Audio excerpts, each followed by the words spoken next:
Hello everyone, welcome to biology class. We have been discussing the chapter number 2, cell, the unit of life. And in the last class we had discussed about the different cell organelles and their functions performed in the cell. Today we will learn about nucleus and its structure in detail, and then we will have a discussion of the various functions performed by the nucleus, as it is one of the most important part of the cell.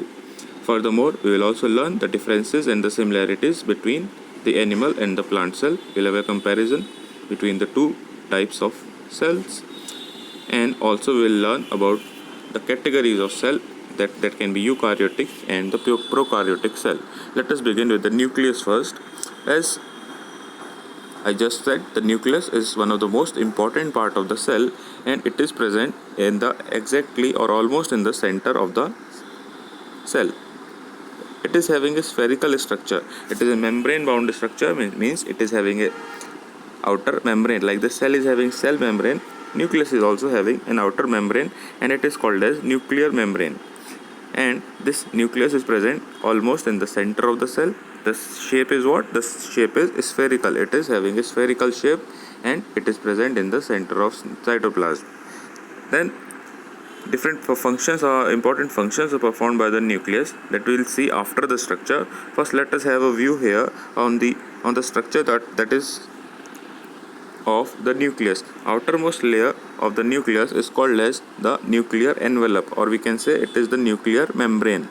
Inside the nucleus, as we move inside the nucleus, you will find like the cytoplasm is present in the cell. It is a liquid, it is a jelly-like liquid in the cell. Similarly, in the nucleus also there is a fluid, that is a liquid that is present there, and that liquid is called as nucleoplasm. Cytoplasm is the liquid present in the cell. Nucleoplasm is that present in the nucleus. Inside this nucleoplasm only, there are several thread-like structures. Thread-like structures which are present there, they are called as chromatin fibers or chromatin material. This forms a network of thread-like structures, and what they are having a very important information regarding our genetic character. That is, the genetic information is stored here, the hereditary information, that the characteristics of the parents are transferred to their children through these chromatin threads only. That these are containing what that we will see when we learn in the detail. So these are the ones we have seen in the structure of the nucleus. Outermost layer is nuclear envelope. Inside there is a liquid, that is nucleoplasm, and in the nucleoplasm there are thread-like structures that form a network, and they are called as chromatin fibers or chromatin material is there. In the center of the nucleus there is nucleolus. Just the structure you see, what is their role, what they are doing there, that we will see one by one now only. So nucleus, in the center what is there? Nucleolus. And this nucleus is present in the cytoplasm, almost in the center of the nucleus. So these are all the different parts of the nucleus. Envelope or the membrane, followed by center part of the nucleus is nucleolus, that is exactly in the center, and we have the chromosomes that we can also call as the chromatin fibers. Chromosomes or chromatin fibers are the same. One by one now we will see each of them in details. Now first one, the nuclear envelope or the nuclear membrane. This nuclear membrane is a double layer membrane. It is present outside the nucleus, and it is only allowing the passage of the material into and out of the nucleus. The selected material only can move out, and inside the nucleus it is having certain pores. Small holes are there. Through those pores only certain materials can cross through. So nuclear membrane is the outer membrane of the nucleus. Then we have the nucleolus, that is the central part of the nucleus, and it occupies almost 25% of the total space of the nucleus. What it is doing there, its main function is to produce ribosomes. It is helping in the function in the production of the ribosomes, and ultimately what it will do, it will help in the protein synthesis, in the protein formation, in the formation of the protein molecules. This nucleolus is very important there. It is having, or it is participating in the protein synthesis of ribosomes. That function you have to remember. There can be one nucleolus in a single nucleus, or there can be more also. That is dependent on the cell, but minimum one nucleolus is always there in a particular nucleus. Then we have the third thing, that is the nucleoplasm. So just as I told, there is cytoplasm inside the cell. that is the liquid inside the cell. Similarly, there is a liquid inside the nucleus also. The nucleus is having the nucleoplasm. It is also known by another name that is also called as karyoplasm. So nucleoplasm is what? It is the fluid that is present inside the nucleus, and what it is made up of? It is having water. There are many different molecules are there, and different kinds of ions are there, but majority part is water only. That is why it is a fluid. So in this nucleoplasm only different substances are floating there. What are those? We'll see just now. Already one we have seen, that is nucleolus. After that, the last point we'll see here, it is completely enclosed within the nuclear membrane. Inside the cell, in the central part, what we have? In the central part we have the nucleus, and this nucleoplasm will remain inside the cell only. It will not come outside. Outside the nucleus we have cytoplasm. Inside the nucleus we have nucleoplasm. Cytoplasm and nucleoplasm both are separated from each other. How they are separated? They are separated by what? They are separated by the nuclear membrane. Here the nucleus is there. The nucleus is having a membrane, and that is separating. The cytoplasm cannot enter the nucleus. So this nuclear envelope only is separating the rest of the cell from the nucleus. Whatever is inside, it will remain inside the nucleus only. Inside the nucleoplasm there are certain fibers or thread-like structures that I told you just now. They are called as chromatin fibers, or another name for them is chromosomes. These chromosomes are the thread-like structure, and they are found in the nucleus of both plant as well as the animal cell. What these are made up of? They are the protein molecules. They are made up of the protein, and they contain what? They contain the most important genetic information, the hereditary characteristics that are transferred from the parents to the offsprings. So that characteristics are actually what? They are all deoxyribonucleic acid. They are the DNA molecules that are present in the different chromosomes. All these chromosomes are made of chromatin fibers, and these chromatin fibers contain what? These chromatin fibers contain genes. Let me write it for you. Chromosomes are also called as chromatin fibers. These are having what? Chromosomes are having genes, and genes are made up of what? Genes are made up of DNA molecule. The full form you have to learn. DNA full form is deoxyribonucleic acid. So this you will not confuse now. Chromosomes contain genes, and genes are made up of what? They are made up of DNA molecules. Here you can also have a look. From the larger scale to the micro scale we are moving. Our cell is containing chromosome inside the nucleus, and that chromosome is containing different DNA molecules, and we can say the genes are present on different chromosomes. And what is the important part of this DNA is genetic information. The genetic information is transferred from the DNAs from the one generation, that is from the parents to the offsprings. Here we have one more representation of the chromosomes and its parts. Now here one important thing to note is regarding the chromatin threads and the chromosomes. You don't have to be confused. More or less they are similar in nature. What the difference lies is, in a normal cell, in a normal nucleus, we are having what are called as chromatin threads. But when that cell divides into two, when a single cell goes for cell division, so at the time of cell division, this chromatin threads will divide. They will become thick fibers. They will not divide. They will become thick fiber, or they will become ribbon-like. They will have a ribbon-like appearance, and that you can see in the structure here. This is appearing like ribbon-like appearance only. So they become thick and they become ribbon-like, and these fibers now are called as chromosomes. Chromosomes are appearing when? At the time of cell division. When the cell is ready for division, at that time these chromatin fibers become into thick fibers called as the chromosomes. So that is the difference only. Otherwise chromatin threads as well as chromosomes are similar only.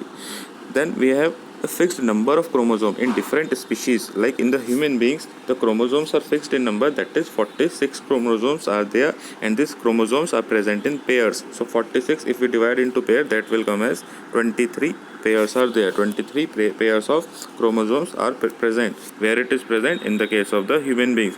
The human beings chromosome pairs, you have to remember. Apart from this, a table is given that is for different types of species of plants and animals is given in the textbook, and different number of chromosomes are written there that you can read through. That is for reading only, but at least you'll remember about the human beings. 23 pairs of chromosomes are present in each cell of the human beings. Apart from this, many people are confused regarding this number of chromosome and the properties or the characteristics of a person. They are confused that the number of chromosome decide the characteristics of the individual. Like human beings have 46 chromosomes, so every species which is having 46 chromosome will behave like human beings. Is it so? No, the answer is it is not possible. For an example only, we'll take the different species like lion, or we can say tiger, as well as we can say cat.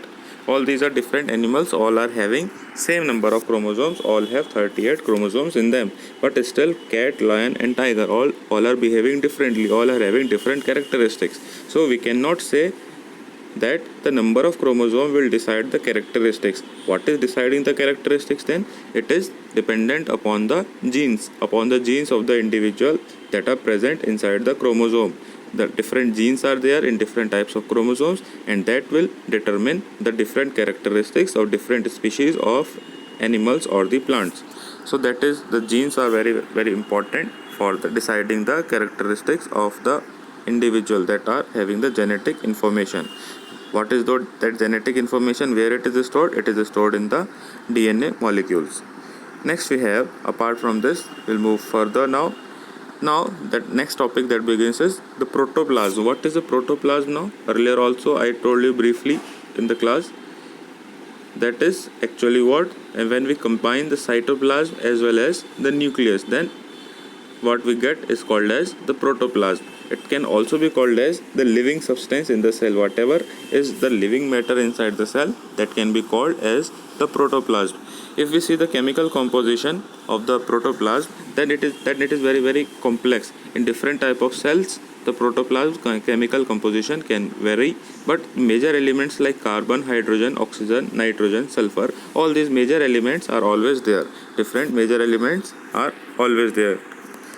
So these are the major elements which are always present in all the types of the protoplasm. But apart from these elements, there are many more elements which can be present in the different types of cells having the protoplasm. So you don't have to worry about the elements, but you have to remember this thing: what nucleus plus cytoplasm gives what? It gives us protoplasm, and it can be called as the living matter of the cell. Whatever is living inside the cell, that is called as the protoplasm. Then we have the next topic after this, that is the comparison between the plant and the animal cell. If we have a comparative analysis of the plant and the animal cell, then what we'll get? We'll get that few organelles are there which are common in both, like mitochondria, Golgi apparatus, endoplasmic reticulum, nucleus, cytoplasm, ribosome. All these organelles are present in both the plant as well as the animal cell. These are the similarities. But what is the difference now? Animal cell, no cell wall is there, but in the plant cell wall is there. It is made up of what? It is made up of cellulose, that we have seen in the last class. Then regarding the vacuole stores extra food and water, and in the plants food is stored in large quantities. That is why they are having a large vacuole.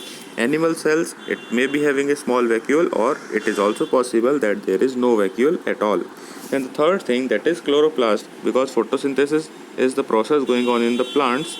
That is why plants are having chloroplast. Their chlorophyll pigment is present. Animal cell, no need of photosynthesis is there, therefore no chloroplasts are present in the case of the animal cell. Then we have flagella only in the gamete cell, that is in the reproductive cells of the plants. We are observing what are called as flagella. Flagella are helping in the movement of these cells. That is called as flagella, and these flagella are present in the plant cell. Only where? Only in the reproductive cell of the plant cell. But there is no such flagella that are observed in the cases of animal cell. Here is the table that is taken from a textbook only. We will have a review of this table also one time. Fastly we'll see. First, already we have seen cell wall. In the plant cell wall is there, made up of nucleus, made up of cellulose, in the case of the animal cell, no cell wall is there. Then centrosome is present in the animal cell. It is doing what? Centrosome is helping in the cell division. It initiates the process of cell division. But in the case of animal cell, centrosome is not present, it is absent there. Then the next thing is the vacuole. We have already seen prominent vacuole, that is a large vacuole is present in animal cell. It is not so in the animal cell. Animal cell can have a small vacuole or no vacuole at all. Regarding the plastids, different plastids are present in the plant cell. Just now we saw the chloroplast is a type of plastid in plant cell. It is absent in the animal cell. They do not contain plastids. Then similarities already we have seen. There are furthermore certain differences there that are based on the quantity. Let us see. First is the size. Here the plant cell are generally larger in size, animal cells are smaller in size if we compare the size of the different cells. Then cytoplasm, the liquid inside the cell, that is very dense, much more denser in the plant cell, but it is not that much dense in the case of the animal cell, means it is less viscous. Next is arrangement of the cytoplasm, that is, we'll read there, that is given here only a thin lining of the cytoplasm, and here cytoplasm fills the entire cell. Why is it written this thin lining of the cytoplasm? That is because major part of the plant cell is occupied by different cell organelles, especially the vacuole. If you see the diagram of plant cell, you will see a very big vacuole is there and very less space is empty there. Almost all the space is occupied by different cell organelles because no extra space is available. That is why cytoplasm is present only as a form of thin lining there. Just the minimum quantity of cytoplasm is present in the plant cell, but compared to the plant cell, a much more considerable amount of space is empty there in this animal cell.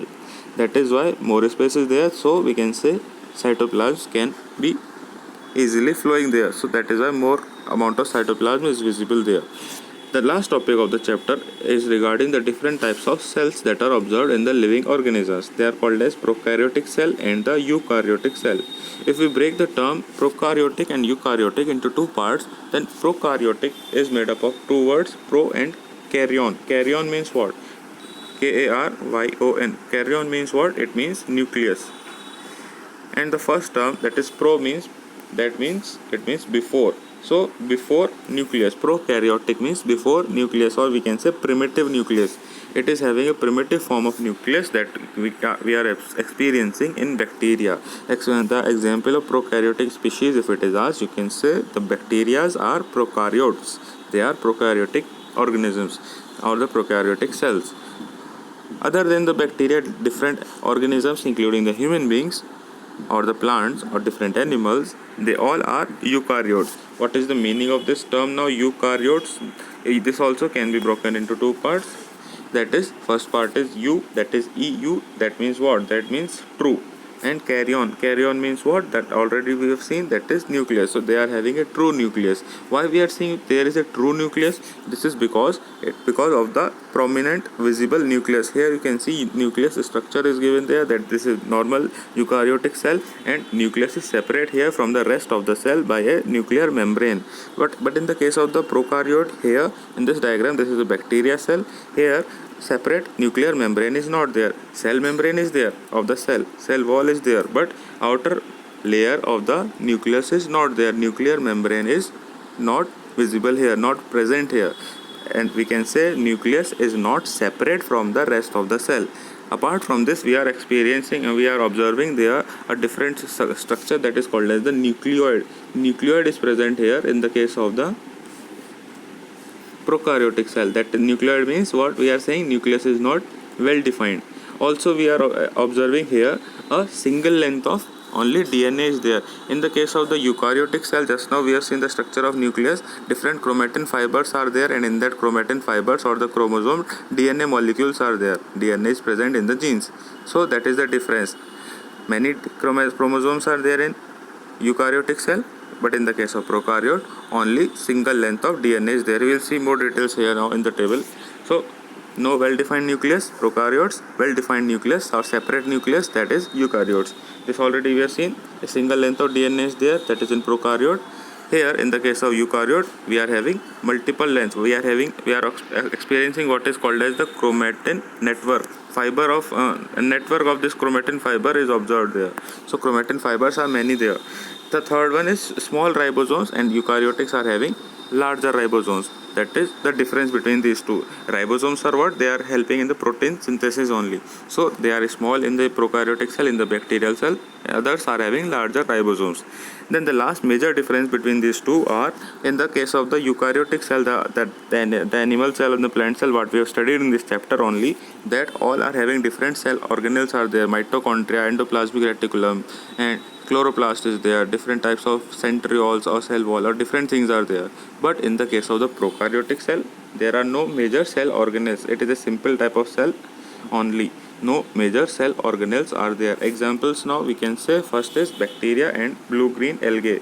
That another name is given cyanobacteria. These examples you have to learn for the prokaryotic as well as the eukaryotic cell. Eukaryotic, you can say all the plants and animal species are eukaryotic in nature. Apart from this, two more are given, that is euglena and amoeba.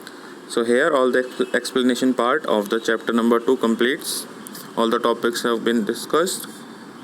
Next week we'll be having a review of the question answers, and you try to solve these answers, and we will have a review next week. Rather than one more thing, rather than focusing on the question answers only, you should have a topic wise preparation, as questions can be asked from any topic pertaining to the syllabus, which are relevant to the syllabus. So not only focus on the question answers, apart from that prepare topic wise also. That is all for today. Thank you.